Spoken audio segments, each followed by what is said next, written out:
The most pervasive definition of the word free will is the freedom to take action, make decisions, and govern events that's in accordance and at the discretion of one's personal motivation.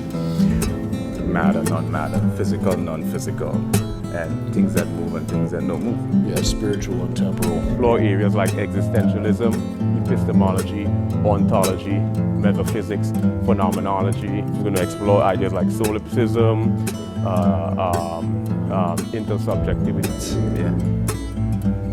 So you have an accent. One is areas that overlap, right? Physics meet music, that's where... So these are the areas and frequency may be soft, but yet frequency is a higher pitch. What is a pitch?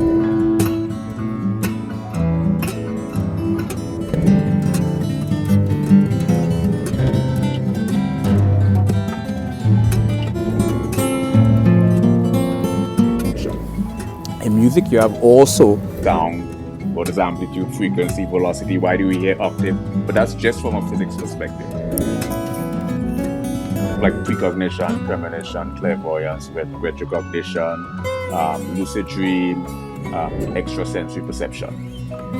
trajectory that occurs. You can cross-disciplinary, multidisciplinary, transdisciplinary, and interdisciplinary areas. Areas like existential. And then